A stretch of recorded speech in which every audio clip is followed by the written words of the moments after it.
actually happened. I was in the middle of getting lectured in a very polite way by one of my neighbors who was a very nice person, but obviously a lot better than me because she was a Hillary Clinton voter. And she said, but she was fundamentally a nice person, but totally convinced of her moral authority. And she said to me, you know, I have a lot of problems with your views on immigration. Frankly, I don't think you're a racist. I just want to be clear, she's my neighbor. I don't think you're a racist. But basically she said, you're a racist. Okay, so I was trying to defend. Well, actually, I think countries need borders. I'm trying to be polite. 15 minutes later, she goes, my housekeeper loves you. Would you sign something for her? I was like, your housekeeper from Belgium? No, from El Salvador. Oh, right. So I'm such a nice person. I'm just trying to be a Christian. I didn't say, so you think I'm a racist, but your Salvadoran housekeeper's fully on board with my racist program? Tell me how that works. And then you realize it's not just her Salvadoran housekeeper, it's every Salvadoran housekeeper, actually, in the world. There's not a liberal one, not one. There's literally, if you can find a liberal Salvadoran housekeeper, call me. I don't believe you. There's not liberal. Whatever you think, they're just not liberal. And a lot of America is not liberal in the way that they envision it. They're just not. They think if you break the law, you should be punished. They don't think it's cool to have somebody ODing on fentanyl right outside your house. By the way, they like to own things. They don't think that the Uber economy is the real economy. They like to have a little house somewhere and own a car. They think credit card debt is bad, and they're upset about it, and they talk about it. Because they're right on all counts. So, these election results, if you look at them, and I would recommend everyone do so, not just because you love Trump, but because the long era of darkness is over, actually. It's over. We'll have political debates going forward. You've got your ideas, I've got my ideas, we can debate them. But I honestly don't think ever again in my lifetime will the richest people in the country be able to point a finger in your face and say, your position is too immoral to discuss, and if you keep talking, we're going to put you in jail. That has been their position. And they will never again get away with that. Ever. And if they think that boys can become girls and should compete on the swim team, that's fine. They're going to have to explain exactly how that works. And if they think that Ukraine's borders are more important than our borders, that's fine, but they're going to have to explain why. And if they think that it's okay for 3 companies owned by their donors to buy up all the residential housing in the country and rent it back to you at a higher rate, they're going to have to tell you why that's a good idea. They can never again just do exactly what they want by waving away your concerns with an epithet. Shut up, racist won't work anymore.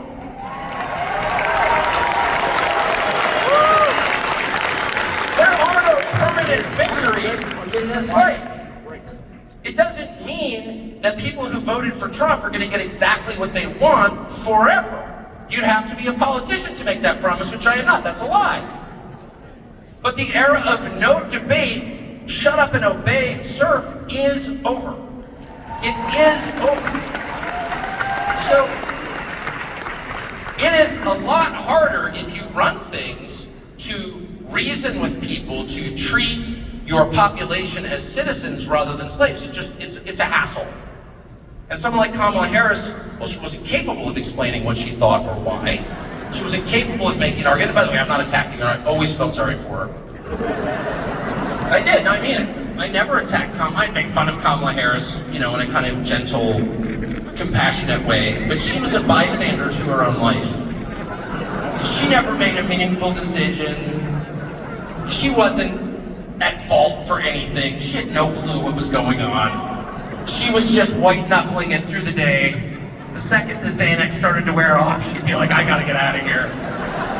She was chosen from a sort of national contest, like the way they used to choose, like the kids on the baby food boxes or whatever. We need someone who looks like this, will say the following things. Oh, there she is. Let's make her Attorney General of California and then Vice President. That's how it happened. she never had a role in it at all. So I'm not going to attack her. But the people who chose her and put her up to it, and her senile boss, who by the way was senile when he became president in 2020, the people who pulled that caper off, they kept it from everybody for 4 years. Those people are mad because they don't want to explain why they're doing what they're doing because they can't justify it. It's unjustifiable. I had this problem for many years as someone whose job it was to ask people to explain themselves. They just wouldn't come. They would not come. It's like, we're not talking to you, racist. Okay. And I would always say, just to rattle them. I said this 3 different times to the New York Times. They never printed it. I thought it was the funniest thing ever. Like, you're racist. They'd be like, actually, I'm not. And if I was, I would say so. Actually, I'm a sexist. Which I thought was hilarious. I thought that was the funniest line ever. It was on the record. They not one time printed it. And I always thought, if I was interviewing someone who's like, no, I'm actually a sexist, I'd be like, wow, that's a headline. They never ran that. Because they didn't care. They didn't care if I was a racist or a sexist or a Martian or a transcendental meditation enthusiast. It didn't matter. None of it mattered. The point was, shut up. Shut up. And if you don't shut up, it drives them completely bonkers because they have no plan B. If you don't shut up, they have to explain themselves and justify, like, was Hunter Biden like an energy expert? How much did he know about natural gas? Like, what was that? And Joe Biden, how did you get a credit card company to pay for your house? Shut up, racist! There are just a lot of unanswerable questions. Why do we have biolabs in Ukraine? That's kind of weird, right? Of all the nations in the world, if you're looking for people to run biolabs and do gene editing, would you pick Ukraine, the poorest and most corrupt country in Europe? I don't think so. You'd probably go to Geneva, wouldn't you? Or Liechtenstein? I think I would. You go to Ukraine? What is that? Shut up, racist! I still don't know the answer, though I have some guesses. But the point is, it's a massive threat when the population decides not to shut up and just politely insist on answers. And so at that point, you're stuck with very few options because you can't answer the question. And anyone who's been a teenager knows the feeling of being cross-examined by, a grouchy parent. Like, what is the answer?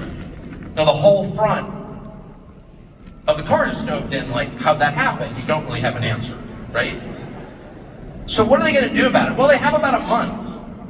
And I don't want to make anybody paranoid, but I don't think you can overstate how profound this is. It's not even about Donald Trump. It is about Donald Trump, of course, and his policies and the people he's going to appoint, but it's bigger than that. It's about a population that feels free to demand answers from people who've effectively been oppressing them for decades.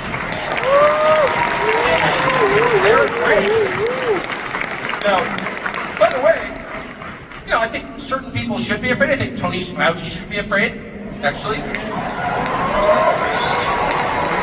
You fund the creation of the COVID virus. You know you're doing it. You're committing Frankenstein research with American tax dollars in a Chinese military biolab. You know that COVID is out. It escaped from the lab in August of 2019. Within a short period, you know this. You don't tell anybody about it. You're responsible for the creation of this virus. You know that with the Chinese military. And somehow you get to boss the country around. You get to exert more power than any single citizen in the history of the United States. And then at the end of that, once you've been exposed as a criminal, you get Secret Service protection at taxpayer expense and a sinecure at Georgetown because you're a hero and anyone who asks questions is a danger to you. We need to correct some misconceptions there, okay? But in general, I would say Trump voters, like Trump himself, are really forgiving people. They don't seek revenge, they seek some measure of justice because the human heart longs for justice, but they don't seek to grind their enemies under their feet. That's what the left does. Most of these people are Christians anyway, they believe in forgiveness, so I actually don't think Kamala Harris faces a prison term. And I don't want Kamala Harris to go to prison. I would like Kamala Harris to get a legitimate job for the first time in her life. Unlikely, has no skills. Whatever, I have a lot of hopes. But it doesn't matter. The people who've been running things are absolutely paranoid and afraid. And it's not just Democrats, by the way. It's Mitch McConnell in the Senate. It's a number of Republican senators who have collaborated with the regime for years, many, many years, and they are really afraid. And the main thing they're afraid of is disclosure. The system operates on secrecy. And again, anyone who has been a teenager, or anyone who is male, we'll just say that, understands that secrecy is 100% a marker for sin. As distinct from privacy, by the way. We have, doors on bedrooms and bathrooms. Privacy is great. We have no privacy. They have secrecy. So secrecy allows people to do things which, if known, they could not do. Evil thrives in darkness. We know this. And so the whole system is set up to keep you from knowing what they're doing. And they use classification laws in order to do that. And they fear that if Donald Trump's appointments go through and Donald Trump's people get in charge of the government and get control of the levers, that they will reveal to the country what has been happening, well, to be precise about it, for about 61 years since, 63 years, I guess. Well, exactly.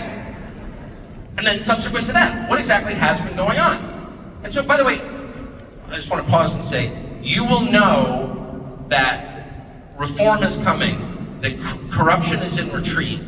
You will know that things have a chance of getting better when Tulsi Gabbard is confirmed as Director of National Intelligence. And why do you know that? Why is that a critical appointment? It's not just because you like Tulsi Gabbard, agree with her, even if you dislike Tulsi Gabbard and disagree with Tulsi Gabbard, don't like her. She is the critical appointment because she has the ability to declassify the truth about what your government has been doing in your name with your money for decades. No one doubts that Tulsi Gabbard's a patriotic person. She's an Army officer. She served in the U.S. military for 20 years. So, by the way, if she was a foreign agent, how exactly is she carrying a gun in the U.S. military? It's absurd. You will know who's on which side by the reaction of Tulsi Gabbard. If there are Republican senators who are voting against Tulsi Gabbard's confirmation, then you either in the Intel Committee or in the Open Senate, you will know that person is not only my enemy as someone who voted for change, for openness, for transparency, for an end to corruption, for a draining of the swamp, you know that person is an enemy of the United States. Period. It's really that simple. And you look at the same story, oh, it's national security. We can't let our enemies know. We can't trust Tulsi Gabbard. No, we can't trust you, actually. This is going to take place in the open, assuming we get that far. So this is just the one point I want to make about the next 30 days. There will be attempts to prevent this from happening. I don't want to make anyone feel paranoid.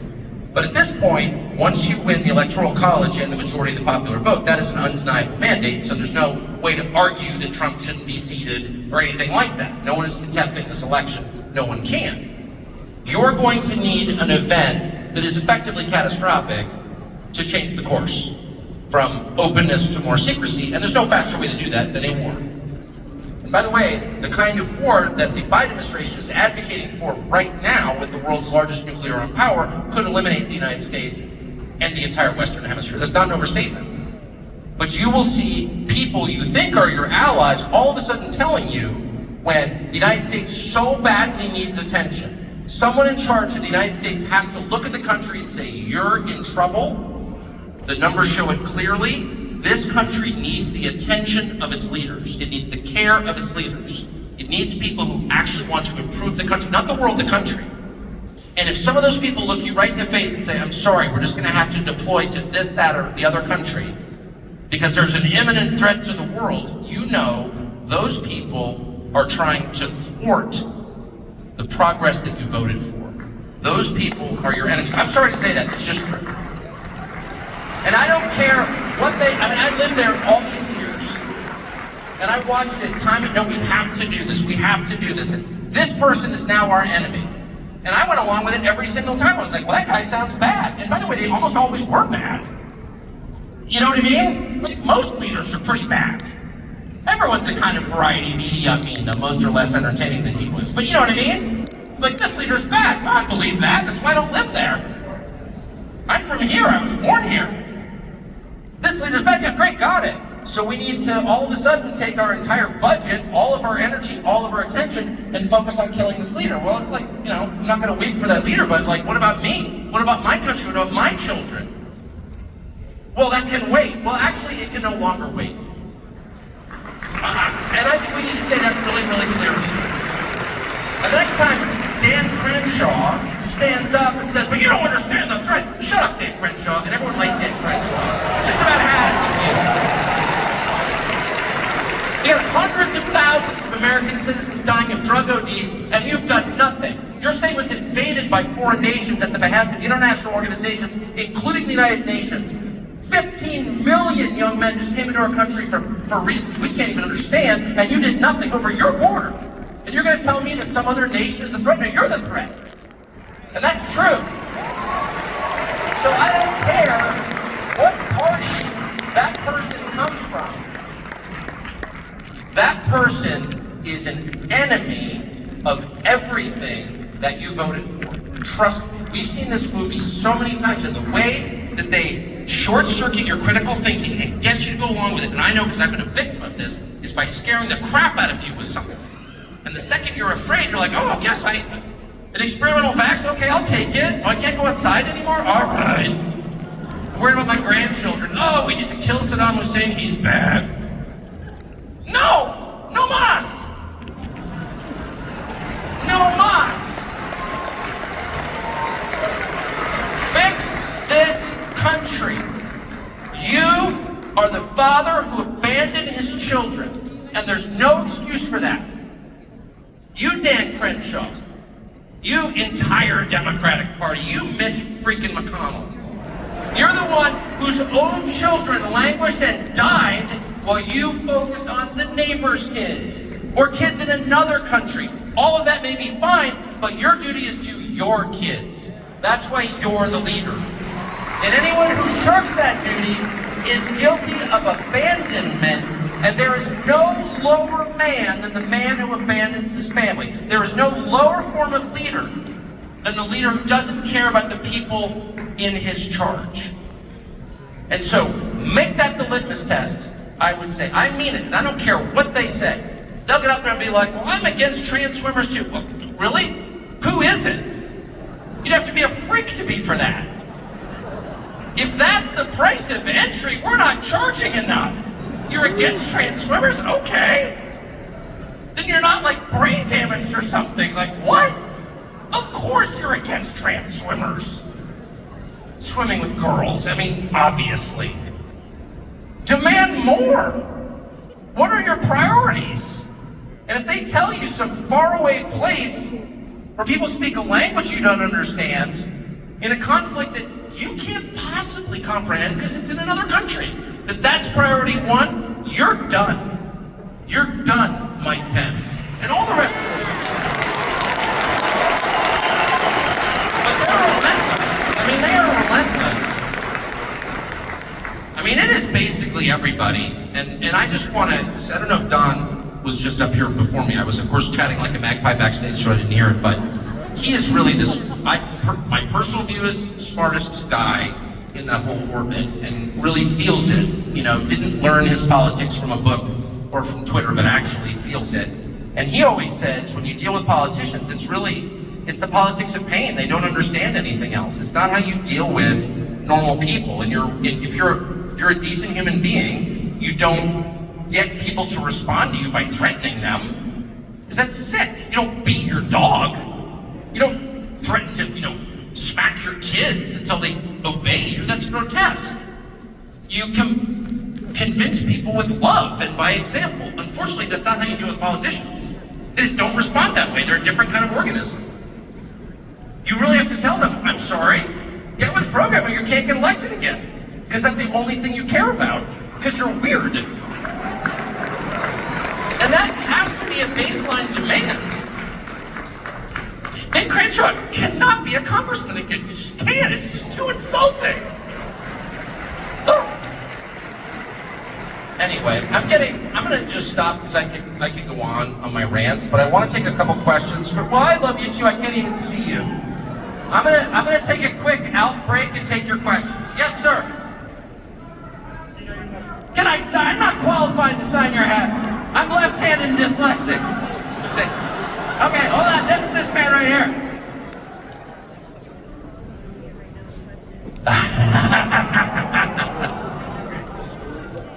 The question is Ben Shapiro or Candace Owens?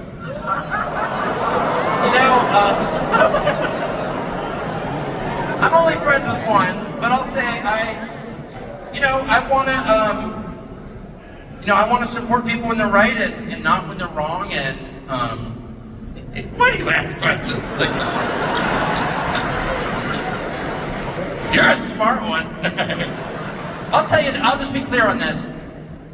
I really think the fastest way to destroy the United States, I think the reason that we're trillions of dollars in debt, I think the reason that our social cohesion is frayed, I think the reason we opened the borders, I think it's all connected, and it all stems from the core sin, which is believing that it was our job or duty to reorganize the world along our lines and control Iraq or huge swaths. But we're not good at that, and we didn't succeed in doing it, and we never repented for it. I think the cost of foreign wars is deeper than just the deaths and the agony that they caused. I think the whole society has felt it, and I think that there are wars that you have to fight. Those do happen. That's real. I'm not against all wars. Some wars are necessary. You get invaded, you have to fight back. A home invasion requires you to pick up your gun and say, get out.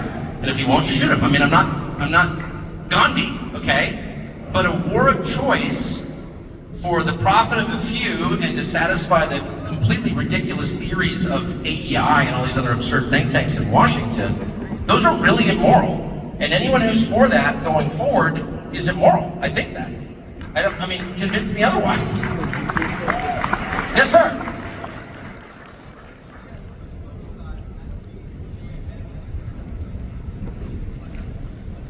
So legacy media is obviously collapsing, and I just think we should take a moment of silence, really, to reflect inwardly at the joy. Like, there are moments, a child is born for the first time, your first kiss, asking the woman you love to marry you, MSNBC and CNN dying, like, they're all kind of connected. So we should, before we move on to like what's next, we should just appreciate how great that is. And they're not dying, they committed suicide through lying, which is, by the way, suicidal. If you're in the trust business and you can't stop lying, you've killed yourself. But what comes next? Well, I think what we have. I think that X is an amazing thing. There are probably downsides, but I think the massive upside is it's basically uncensored. I think podcasts are amazing. I can't even believe it's happening. I worked in television where we thought no one would pay attention for more than 4.5 minutes, and then we had to go sell prostate cures or gold scams, and it turns out people wanted like 3 hours. What? There's no greater compliment you can pay a nation, a citizenry, that they want information and understanding so badly they will listen for 3 hours. That's incredible. It makes me feel great about America, grateful to Joe Rogan for basically creating the genre. When everyone laughed at him, including me, I never said it to his face, but I was like, Joe Rogan, really? Thinks people are gonna listen for 3 hours? Amazing. So I think we're in a great place, and I think that we should, instead of thinking of new forms of media, we should defend the ones we have, which are all based on free speech. And you're gonna hear people say, in the coming months and years, we can't have speech this free because it's a danger. It offends people, it causes violence. That's a lie. Violence and speech are not the same. I can offend you, that's different from shooting you. Do not accept any attempt to take away your birthright, something that God gave you, and the government's job is to protect, which is your absolute right to say what you think is true, period. And that is worth defending above all things. And there are going to be people you think you're allies. The deception is profound. It's profound. We were promised profound deception, and we're getting it. It's not simple deception. It's not, oh yeah, drink Bud Light because some dude dressed as a schoolgirl. That's the obvious deception. He's not a schoolgirl, he's a dude. That's not really deception, that's like make-believe, it's a joke. Deep deception is an actual threat, and it plays upon your best qualities, your compassion. That's what happened during COVID. Good people obey. Do you love your grandparents? Then you'll obey. Well, of course, all good people love their grandparents. They respect the elderly. So they preyed upon your best qualities. They leveraged your decency against you. That's deception. And you're going to see that with speech. You're going to see this as hate. And some of it may, in fact, be hateful. But it's still your birthright to express what you believe, even if other people don't like it. And if there's one thing you have to defend, it's that. Yes, sir. I think we have a microphone. Hey! Hi, my name is Annabelle. I want to thank you for being a patriot. And my question is, how can I help? Well, I think you are helping. You've brightened my day already.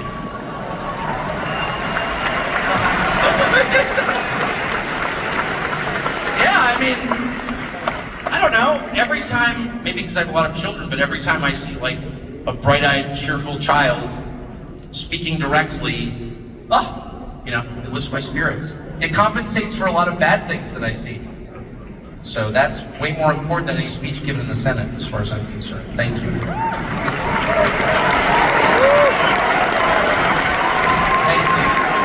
people have microphones. Yes, sir. Sir, we have time. Oh, microphone. Sorry. Hi, Tucker. My name is Joshua, and I'm happy that I get to ask you a question at Amfest for the second time. I just wanted to ask your thoughts about conservatives running away from the issue of abortion and caving on the right to life. I fear that by avoiding this issue, it will result in the GOP eventually being a pro-choice party, which will result in the GOP becoming a less conservative party, since without the right to life, all other rights are meaningless. I just wanted to get your thoughts on that.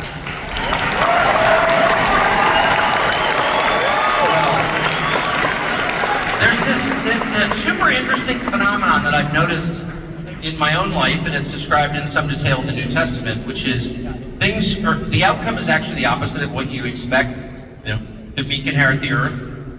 And just when you think you're losing, actually is the moment when you realize that you've kind of won. And the opposite is always true. When you think you've won, you're usually in for a surprise. And I think abortion is a perfect example of this. Yes, I've been very sincere on that issue, my whole life, and I noticed it, and I really care about it.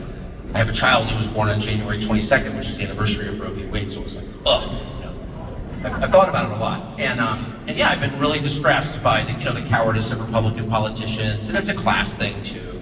It's like, rich people don't want to talk about the social issues. Well, the social issues are the only issues that matter. Like what? Whether people live or die and how my family does, that's a social issue, that doesn't matter.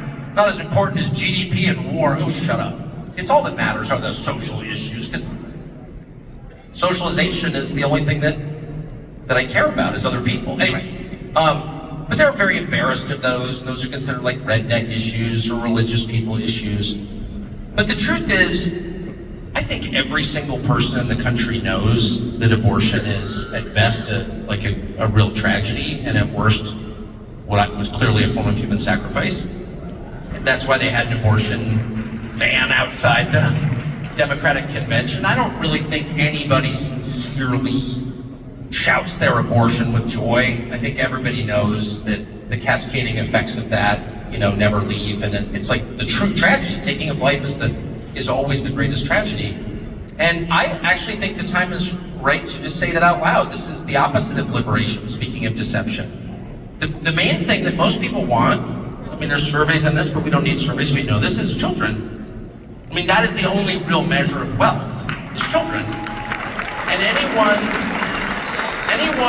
who's against children, making it harder for you to have them, making it easier for you not to have them, is the enemy of you and of humanity itself, is pro-death.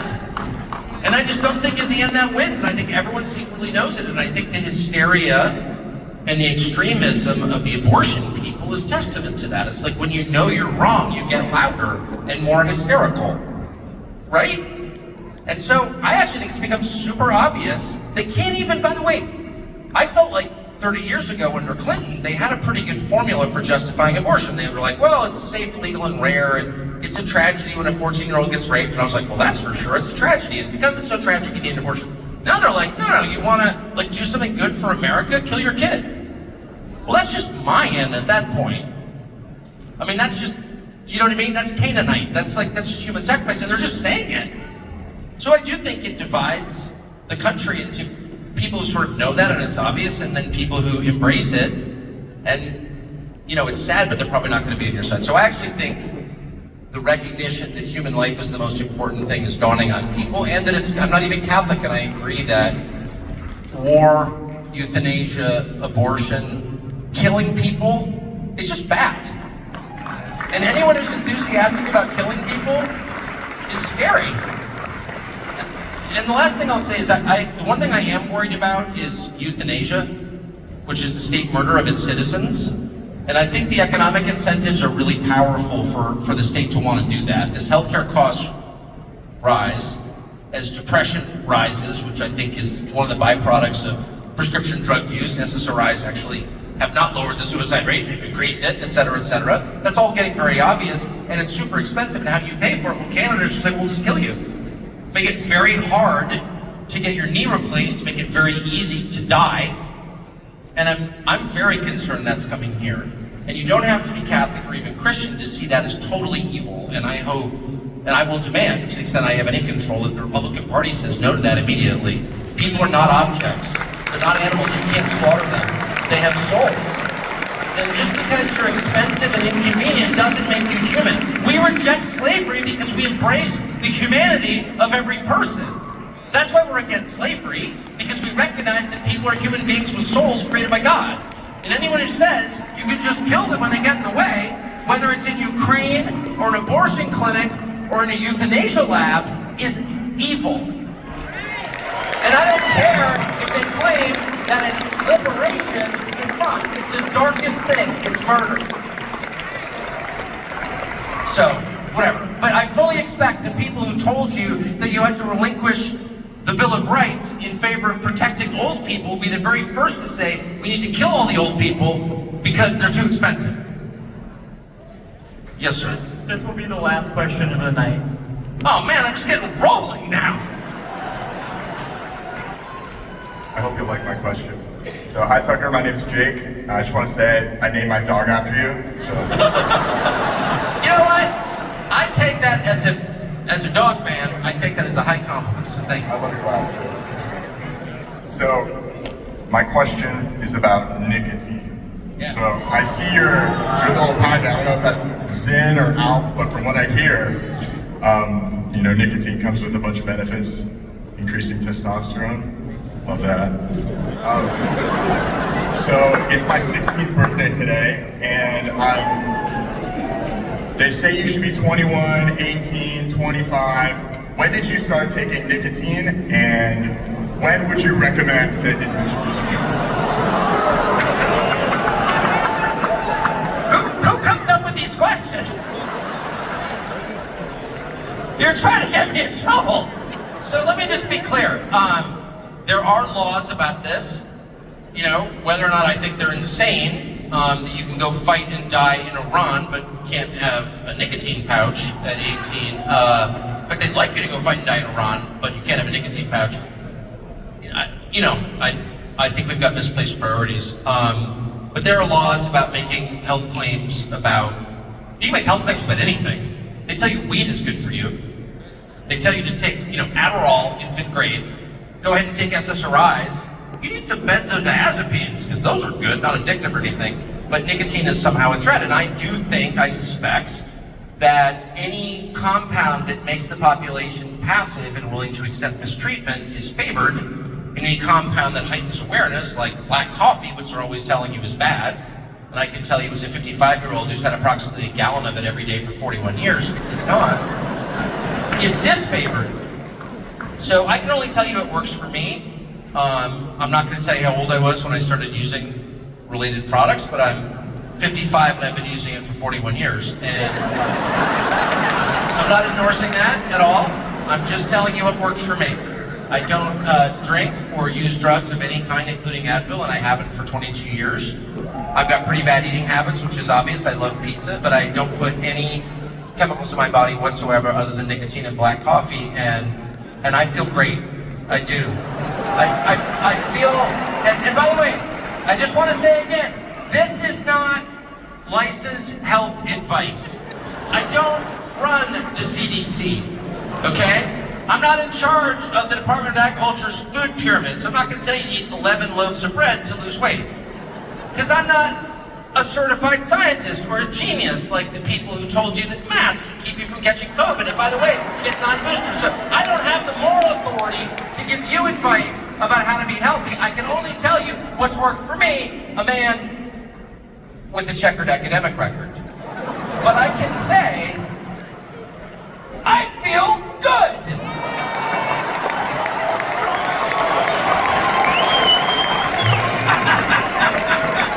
I'll take one more question. Sorry. Thank you, Tucker. Follow-up question for my 22 question to you. Unfortunately, here in State 48, the psychopathic overlords in our establishment class continue to steal our voices and our votes. It happened in California. It happened in 4 different Senate races. As ground forces on the field, we fight every day, mostly against the gelded, old, pathetic GOP. Yes. But what would you suggest we, the people, do to reestablish our rights to choose our servants? Thank you, sir. I mean, I think there are a couple things. The first thing you can do is make it known that non-citizens cannot be counted in the census to apportion congressional seats. That is totally, well, it's unconstitutional, but more to the point, it defeats the basic premise of democracy, which is that citizens run their own country. It's self-government, right?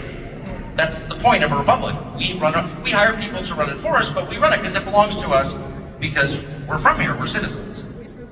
If you allow foreigners, non-citizens, legal or illegal, to pick your representation, then foreign countries run your country, and that's called colonialism, over which we fought a revolutionary war.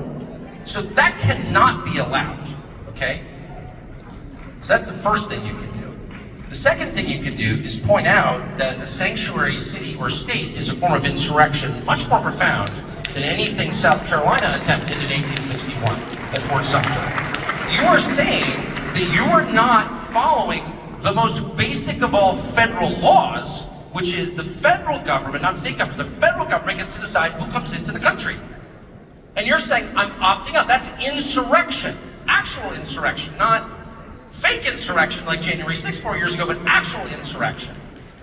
And there is a long precedent for dealing with this. It happened in 1956 in Little Rock, when Central High School decided we're going to ignore Brown versus Board of Education, and the Republican President of the United States, Dwight D. Eisenhower, sent the 101st Airborne to Little Rock and said, no, you're going to obey federal law. Period. Because if you don't, it's insurrection. Because these are core questions. These are not minor, sort of peripheral questions. These are questions of national sovereignty. So I have no idea why anybody in Washington, but especially Republicans in Washington, I mean, they're mesmerized by turning Iraq into Belgium and defending Ukraine. That's the actual answer. But why did they put up with this? They shouldn't, and we should demand that they don't put up with it. And the third thing you can do is primary the hell out of anyone who doesn't represent you. And no one does that. And what happens is, they talk you into not doing it. Lindsey Graham does this every 6 years. So find some issue, and he'll be like, I mean, he did it during the Kavanaugh hearings. He did an amazing job. Lindsey Graham's one of the most charming people in Washington. If you wonder why people still listen to Lindsey Graham, it's because he's hilarious, and he's like fun to have dinner with. But the truth is, he's totally non-aligned with the Republican electorate. Like his priorities have nothing in common with the priorities of Republican voters, including in South Carolina. But every 6 years, he'll pick a symbolic issue and he'll be like, I stand with Judge Kavanaugh. And everyone's like, oh, you're such a hero. And then it's back, the second he's elected, it's like, no, it's, hey, shut up, Americans, about your stupid border and your invasion. Nobody cares. Shut up, racist. It's Ukraine. They all do that. And they did it. I mean, no one could be more offended by boys in girls sports as the father of 3 daughters than I am. So I'm not like pro Dylan Mulvaney or whatever at all. But I also understand sleight of hand when I see it because I've seen gypsies do 3-card Monte and been the victim of it.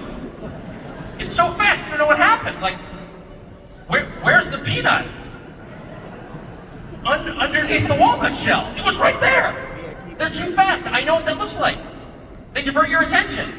And they use that issue to divert your attention from what they were actually doing, which is ignoring your concerns in favor of the concerns of their donors and foreign countries and lobbies for those countries. That's just a fact. And they use the trans issue to do that. I hate to tell you this. And a lot of people in your conservative media did exactly the same thing. And they made you feel like they were on your side. But they weren't, because they don't really care about that issue. You do. That's why you think they're on your side. You cared about Judge Kavanaugh. So when Lindsey Graham's like, oh yeah, I'm on your side, you're like, you know, I kind of like that guy, actually. That charming little midget from South Carolina. But trust me, you just got played. So the key is to figure out what's important to you and your family and your neighbor, and start there. Like, one of the problems people have is they extrapolate outward too much. They live in a distant place. They live online. Look at your own family. Like, what do your kids need? They can't afford to go to college? They can't make enough in their job to buy a house at 32? They can't make enough to get married and produce grandchildren for you? That's a crisis. That's way more a crisis than anything Iran will ever do to this country. And so demand that your elected leaders who are using your money and have your authority and your military, that they do something about it. Your neighborhood looks nothing like it did 10 years ago because of illegal immigration. Well, we have a military on which we spend like $1.5 trillion a year. Why aren't they at the border protecting the country they serve? What is that? I don't understand.